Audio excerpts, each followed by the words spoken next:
So I finished my PhD in 2012, I think around 2012, and then started working for a little bit. And then I also did a business degree and from Stanford. This was more about how you take ideas, how you take innovations, and how do you commercialize those. So on the one hand, from R&D, you have ideas, right? And on the other hand, how do you take those ideas to market? How do you commercialize it? How do you bring technologies to market? So for the last, how many years has it been since 2013 or so? So for the last 10, 11 years, what I've been doing is exactly this. I've been trying to merge my business experience with my biology experience. And the way I've been doing it is really just if I have to summarize it in one slide, it would be this slide. Pretty much all of you have some research background. You're either working in a lab or you're teaching students, but all of us come from a research background, right? And so uh, innovation starts from identifying the need.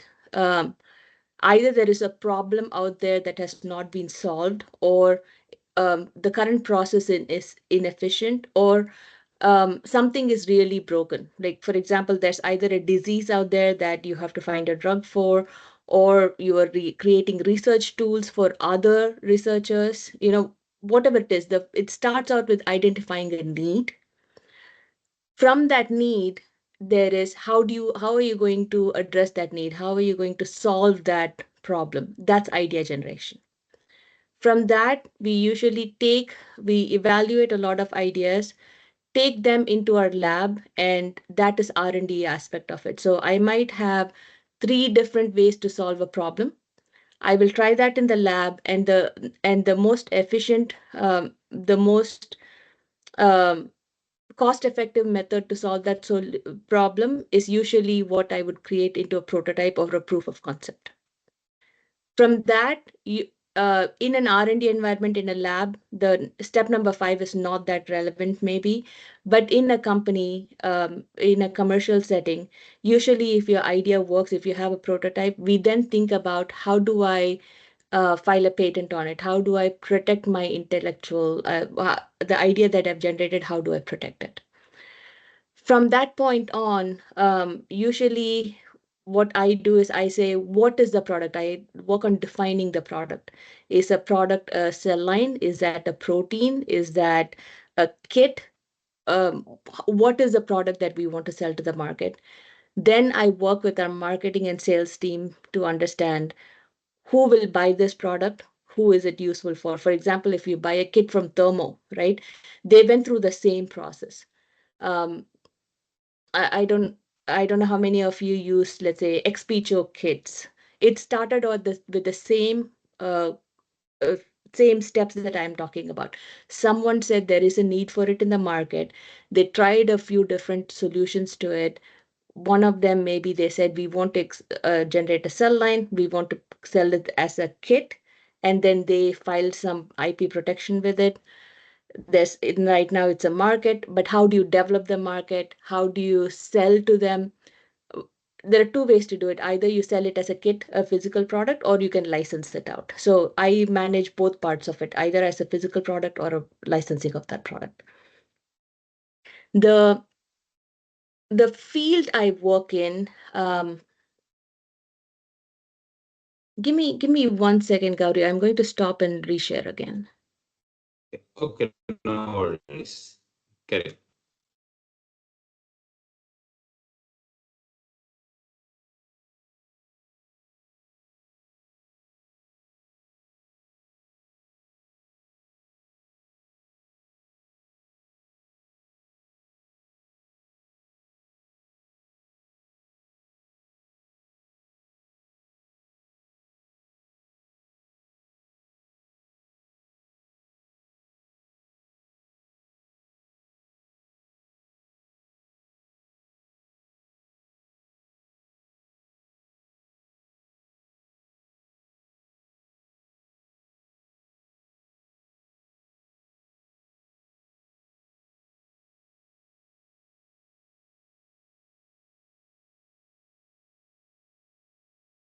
Okay, so this is where I stopped at the last slide, and then I realized I had made some changes and I was using an older version. The field I work in is biologics as drugs, right? So historically, so what I'm showing here is a from 1997. It's the number of drugs that have been approved by the FDA. In blue are small molecules. That's usually in the pharma field, right? In green, in red are antibodies, and in green are non-antibodies that are approved by FDA. And in yellow, if you notice, starting 2017, are CAR Ts, chimeric antigen receptor for right. So starting 1997, you'll notice that the market is still heavy on small molecules, but the number of antibodies and biologics for treatment of diseases has steadily been improving. And I think at this point, if you look at 2023, 2024, just in the US alone, you have on an average about 10 to 12 new drugs that are approved. What that tells you is that going forward, now we are in 2025, for the next 10 to 20 years, more and more diseases are going to be targeted using biologics. When we say biologics, anything over 40 amino acids is pretty much that is what is characterized as a biologic drug. The drug, historically, it used to be antibodies, which are easier to make. But if you look at, so this is from a publication where they talk about all available formats of biologics that are currently either in research or in FDA or any part of clinical development. So there are asymmetric molecules where a normal antibody, you will have a single specificity. It binds one target, right? But in the last, I would say about 5 to 10 years, the field of bispecifics is really taking off. What that means is there are two specificities. It can target your maybe like a tumor antigen on one arm. It can target one other antigen on the other arm. So in the same bispecifics, you can have an asymmetric structure, which is all these different formats that are possible. Going from, let's say, top to the bottom, you'll see that the molecule gets more and more and more complex. Even though the overall structure looks like an antibody, it's a Y-shaped antibody, you will notice that people are getting really, really creative with them. They're adding, there are trispecifics. People are adding uh, cytokine fusions to them. People are adding fusions where they elongate the half-life of the molecule in the body. People are adding some masks, like sort of a short linker mask, which is only activated in the tumor environment. So once the drug is injected into your body, it is not activated anywhere else till it gets into the tumor environment. So that makes it really specific, right? It reduces non-specific interactions. So this is just asymmetric architectures, and there's a whole world of biologics with symmetric architecture. So this can range anywhere from a full antibody-like to maybe just the scFvs that are fused together to these new formats called VHHs. There's things called bytes. Uh, People are really, really getting creative on how to have more than one specificity on a single molecule, right? So when you think about the drug development process itself, usually the process is about anywhere from, I would say, 7 to 10 year long. Starts out with identifying a target. So if it's oncology, you will identify a protein that you want to target maybe on the cell surface of a cancer cell. It starts out with identifying a target. Then to that target, you will start designing antibodies or anything that either blocks it or inhibits it, right? So at this stage where it says target to lead, usually you have a large number of molecules, usually thousands of molecules, and that's a discovery phase. Um, in antibody discovery, it's not uncommon to start out with, let's say, 5,000, 10,000 different molecules that you have to screen through. From those tens of thousands of molecules, the lead to candidate, usually you will narrow it down. So that narrow down process, it might be based on how well is the antibody expressed, how well does it bind to your target, how well, let's say, does it bind to other receptors, how well, how is it cytotoxic or not. So you can do all the functional testing on 5 to 10,000 different molecules. Or what people normally do is the first screen is based on how well does the molecule express, right?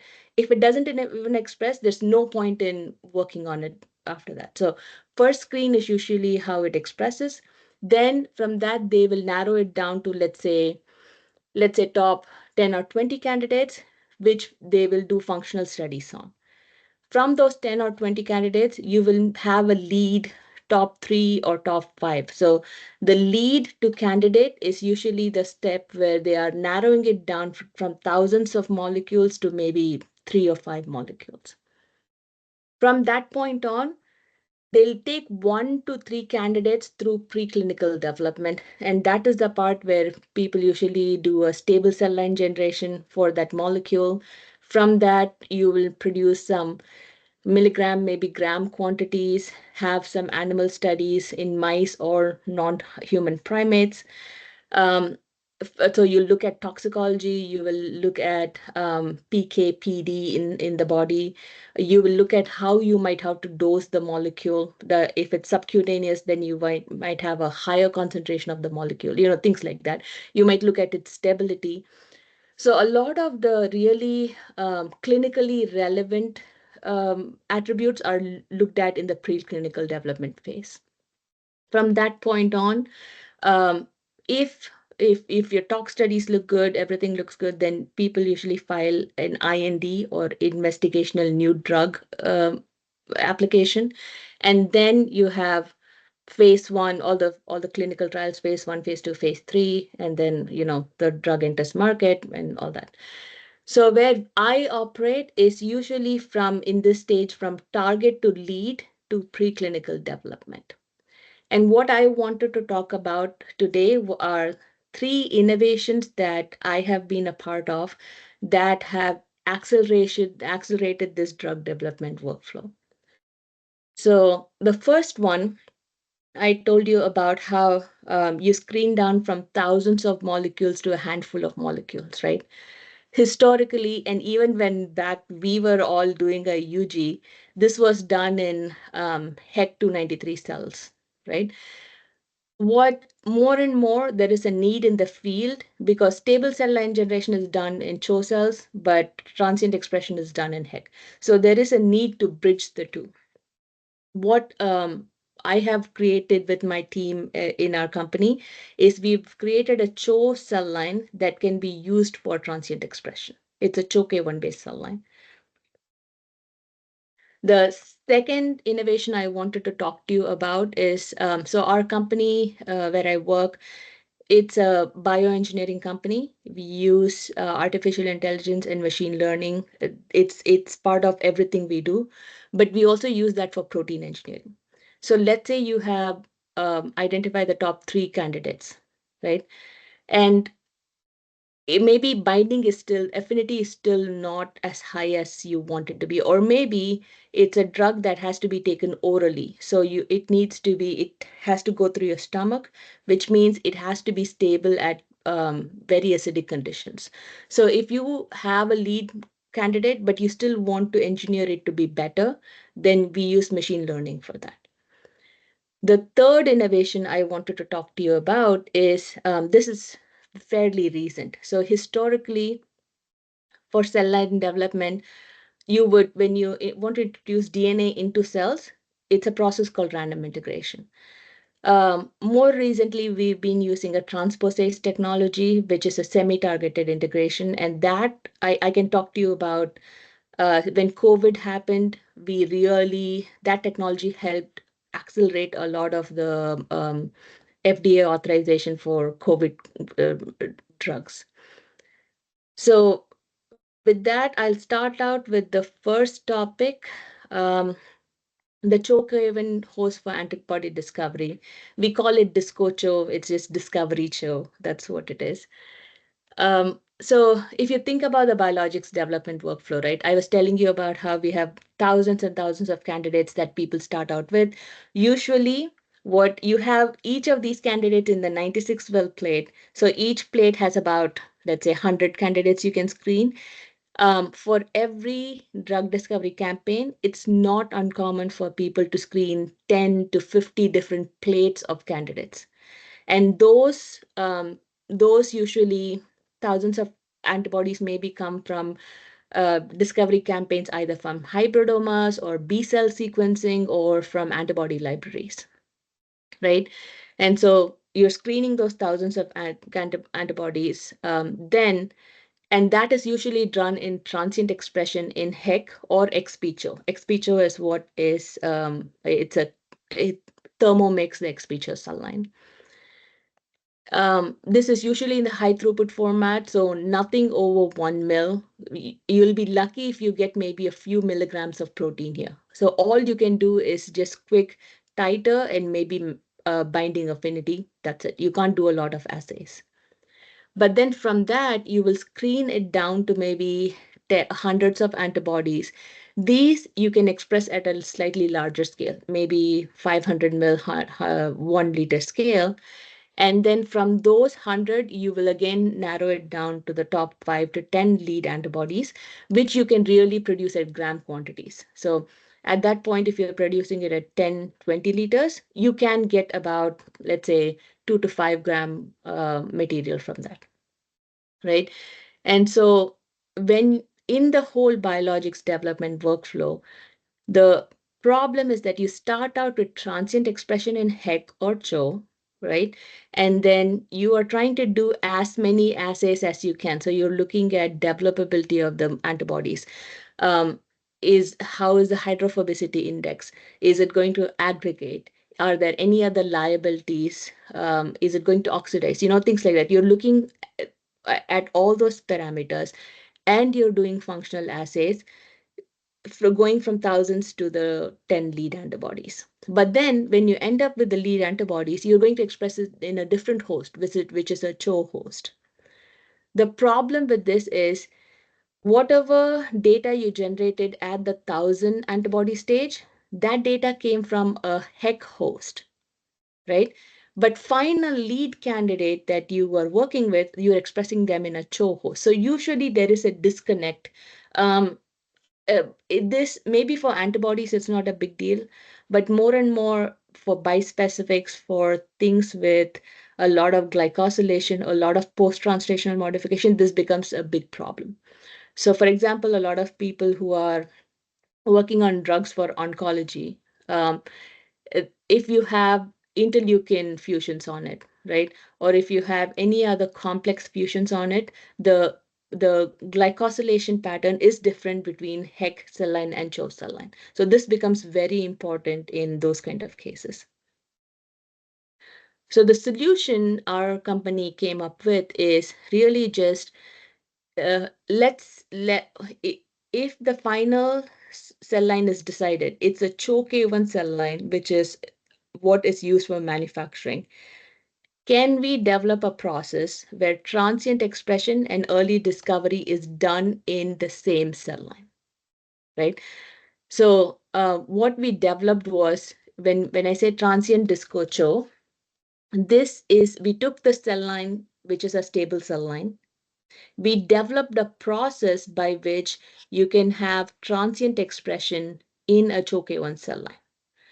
What that gives me is really just imagine you can balance two processes. One, transient expression is really fast, it's robust, it's flexible. So um, if I have 80 different antibodies, so 80 light chains and 80 heavy chains, and I want to try all their combinations, I would rather do that in a transient setup, right? On the other hand, you want the product quality to look like stable material. You want to make good decisions early on for manufacturing. So this system where we have a CHO cell line in transient discovery, that lets you balance both of them. So you can have the flexibility of transient system, but you can also de-risk your manufacturing later on. And so that's what we call a disco CHO or a discovery CHO platform. Um, what our clients have been doing is everything from basic research to maybe preclinical, right? So from um, target identification to drug to antibody discovery to screening to maybe all the way up till they have a few lead candidates. They use the Disco CHO host. And then once they have a lead candidate and they want to go into stable cell line, they use the stable cell line that we have, which is called MyCHO, which I'll uh, it's a CHO-K1 stable cell line. So what we have done here is we've taken 4 different antibodies, 2 different FC fusions. All of these are actually commercially available antibodies. So for example, I can tell you the antibodies here are trastuzumab, adalimumab, rituximab. I forget what the fourth one is, but the FC fusions are etanercept, and I think I forget what the other FC fusion is, but these are all commercially available antibody drugs that are available in the market. We took those, we expressed that in this Discocho cell line, and from transient, we are able to get about 0.5 to 1 gram per liter. Right? Um, Same thing with the same, so for an antibody, you can either express it at a small 10 ml volume or you can express it at 1 liter. The titers are very reproducible. So that this was for an antibody. This is for the FC fusion I was talking about. This is for a bispecific. It's actually Hemlibra, which I think is a drug for clotting. Um, so when we say you can make decisions early on, we can make good decisions and you can de-risk manufacturing. What I'm showing you here is a glycosylation profile of an antibody. And so all these, so G0, G0F, all these are different glycan moieties on the molecule. So F usually means that it's a fucosylation, and G0F, G1, G1F are just different branchings of the sugar moiety. Mannose, of all these, I think the G0F is very relevant because fucosylation levels are correlated with efficacy of the molecule. So that is one very important factor. The other is MAN5 or mannose level. So mannose levels, high mannose levels are immunogenic. So when you're thinking about a drug molecule that is going to be injected in humans, these are usually the two glycosylation things that we are very important in, but there are others as well. Here in gray is the glycosylation profile from CHO-S, which is Thermo produced. Thermo has a CHO host called CHO-S. And in pink are the CHO-K1 host, either transient or stable. You see how the glycosylation pattern is all different even between CHO hosts, right? Forget HEC and CHO. Even if you take CHO-S and CHO-K1, those are different. So if you were doing antibody screening using CHO-S, which is what everyone in the field at this point does, you can pick either the wrong candidates or you might end up with candidates which later on might not have ideal glycosylation profiles. So this is an example with one antibody. Um, this is from the glycosylation profile data, right? We also looked at charge variants of antibodies. And again, you'll see it the last one in blue, that is from the CHO-S transient. That is the Thermo CHO-S host. And for an antibody, you will see that charge variant. You don't see a lot of variants in there, which means it is how can I put it? So the protein that is produced from CHO-S, it's very it is not complex. It is not adding all the different post-translational modifications and not adding all the glycosylation on it. But CHO-K1 produced material in A and B either it's transient or stable, you see all the complexity, all the different all the PTMs on the antibody. So this is for one antibody. This is for a second antibody. Again, you will see that the charge profile is just very different. And then this is for an FC fusion. So so the first part of this talk, what I wanted to tell you is just that the field of drug discovery, there are two major things. One is speed. The second is making good decisions early on. By doing transient expression in CHO, a lot of people are just remains the same, but now they are able to make decisions very early on in the drug discovery process and not choose some candidates, spend millions of dollars developing it, and then when it goes in manufacturing, then you realize there's some problems with it. Either the PTMs are wrong or some other problems with it. The second part of the talk, I wanted to focus on machine learning and how we use that in at Atom, where I work. So our approach to machine learning is called GPS, like GPS, like driving, right? But the way we call it GPS because um, in your car, it lets you navigate an unknown area. It gives you a route of how to get there. We call it GPS because in a sequence space, either it's DNA or amino acid, it helps you navigate to better, if you want to improve affinity, if you want to improve stability, it helps you navigate that space. That's why all of our machine learning tools are called GPS tools.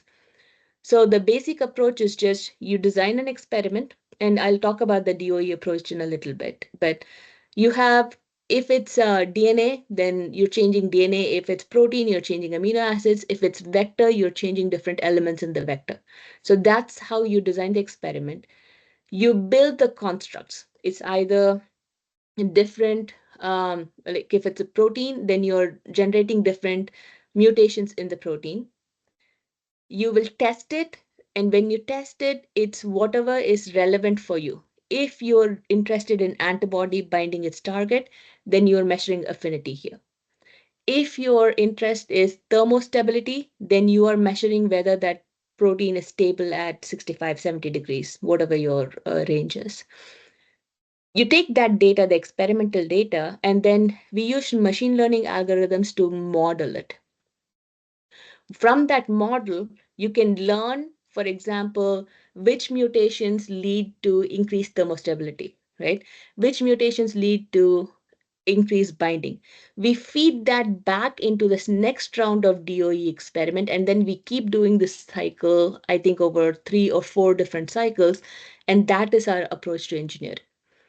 So earlier, I was telling you that the DOE variable can be either DNA. So if it's DNA, then we have our own codon optimization algorithm, right?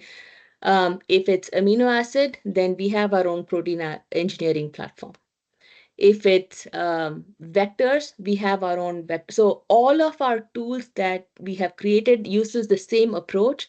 It's just used for different variables. It's DNA or amino acid or vectors, or there are a few other examples as well.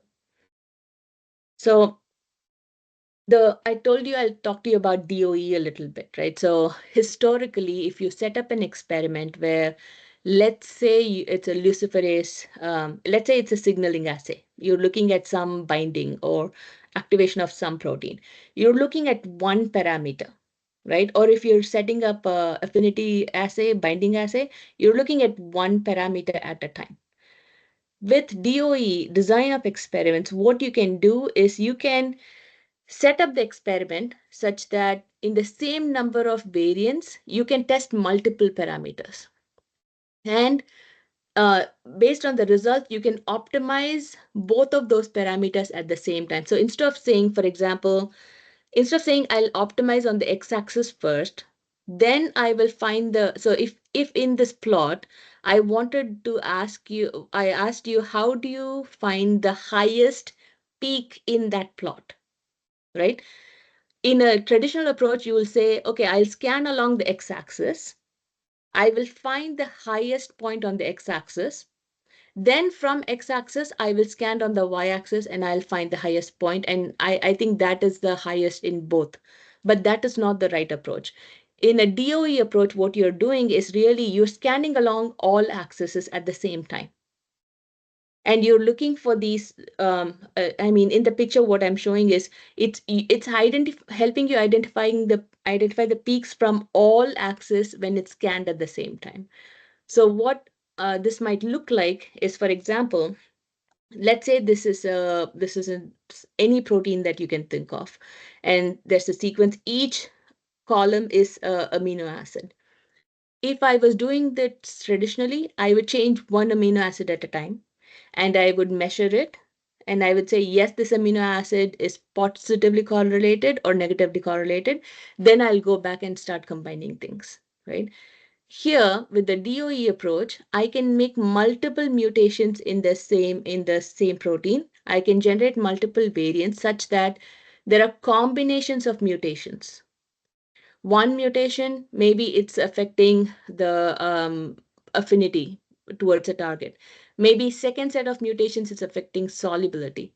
Maybe third one is affecting thermostability. But what I can do is I can scan for all those mutations in the same set of, let's say, 96 different variants that I generate. Right? So what we're using this approach, so we'll build those variants. The other difference is historically, you might have to generate, like if you were doing libraries, people generate 10 power 11, 10 power 12 variants. You don't need that many variants. In this approach, we usually start out with 96 variants. We get the data from it, right? And so what in pink are the dots that we use to create the model. So we said based on this model, you create the model and you hold back some part of the data. So in blue is the data we held back to cross validate the model. And so we say if the model is right, then the data we held back should should give us the same model that we generated, right? So every round we do this, we model it, we see is the model good, then we take data from it, learn from it, and then we do another round of DOE. So the few case studies this is one antibody, and there are I think there are 2 or 3 cases we've talked about publicly. One is where we engineered a protein for Pfizer. The second, I think we engineered a protein for Lundbeck. But both these case studies are publicly available. But here you see it's for an antibody, right? So the in red is the parent, the starting point we started off with, and we're looking at binding. In blue are all the variants I tested in round 1 of my engineering. There are few variants where there's maybe like a 50% increase. Most of them not quite. But in that round, I'm learning about which mutations affect positively, which mutations affect negatively. Then in round 2, which are the variants in yellow, I'm combining those mutations to give me an increased binding affinity. Then round 3 and round 4. So by the time I hit round 4, you see that I have a molecule that is 3 times higher affinity than what I started out with. Right? So typically for antibodies, I think about 3 to 4 rounds is enough. This is where I'm just looking at one parameter. So here's an example where I'm looking at 3 different parameters. So in this case, I think it was solubility, it was binding, and it was thermostability. And like I said, each mutation might affect each of these parameters differently, right? So, but I am optimizing for all of the 3 parameters at the same time. So um, I think so far for a given molecule, we've been able to optimize up to 4 different parameters at once. So that is the second part of my talk. I wanted to just focus on how more and more we hear artificial intelligence, machine learning. This is how we are using machine learning in biology. So at our company, everything we engineer, whether it's a protein, whether it's DNA, whether it's vectors, all of that, at the heart of it, we use our machine learning approach. The third part of the talk, so this technology I have been personally involved in, and I manage this technology. I manage the licensing of this. We launched this in 2017, and that's when I started, joined with the team, and I took it over. So the third part of this I wanted to talk to you about is cell line development, right? So histor the technology, it's a transposon transposase technology. Maybe I should start out with this. So historically, if you're doing cell line development, you will do what is on the right, meaning you will design some stable expression vector. It'll have your genes of interest. If it's an antibody, it's heavy chain and light chain. If it's, let's say you're expressing a viral antigen, then it might have that, HIV viral antigen, whatever your protein of interest is. So you'll have a stable vector with a selection marker. You will introduce that into your mammalian cells. You'll transfect it, and then you will put it under selection. So let's say it's glutamine selection, then you'll put it under selection. If your cells incorporated, let's say 20 copies, because it's random integration, it's quite it's out of those 20, you might have a few copies that have both the chains of the antibody, a few copies that are missing one chain or the other, few copies where they're missing both chains, but just the selection markers there, because the cells only need the selection marker to survive, right? And if your protein is difficult to make, then they can very easily skip. It's random. They can very easily just incorporate the selection marker and live happily. Or there might be cases where you'll have multiple copies of the DNA incorporated, and that's concatemerization. If there's concatemerization, then that sequence of DNA is going to be silenced, right? So that is random integration. Instead, the transposase is an enzyme. What it does is it recognizes these inverted terminal repeats. So here I'm showing those in green arrows on either side of the construct, right? So the enzyme recognizes the inverted terminal repeats, and anything in between those ITRs, it will stick it into the CHO genome, or any genome for that matter. So if I have 20 copies that are incorporated, every copy will have exactly what I designed, right? So if for an antibody, if I said light chain expression to heavy chain expression ratio should be 2:1, then every single copy will give me the exact same ratio. So this integration method is not targeted, it is semi-targeted, meaning it's only looking for a 4 base, TTAA or TTAT, right? And that has to be in a euchromatin region. It can in an open chromatin region. So technically, in a CHO genome, you can have millions of those sites, but our system, we've been able to get about 60 copies integrated into the genome. So using that technology at the base, we've developed a whole platform around it. What that means is at the gene level, we use the gene GPS approach that I was telling you about, so machine learning approach for codon optimization, right? What this means is if you, even at the gene level, we can say avoid any sequence liabilities, right? Avoid introducing any intron acceptor or donor sites. So avoid alternate splicing, things like that. At the vector level, we can optimize what is the best signal peptide for this molecule. What is the best chain ratio if it's a bispecific? It's a 3-chain, 4-chain bispecific, right? What is the best vector for expression in HEC versus CHO versus even DG44 with the DHFR selection? So we can optimize all the different aspects of a vector. And then finally, protein GPS if you have any other problems with your protein. So in this system, what we've been able to do is, so historically with cell line development, usually if you this is the start of selection.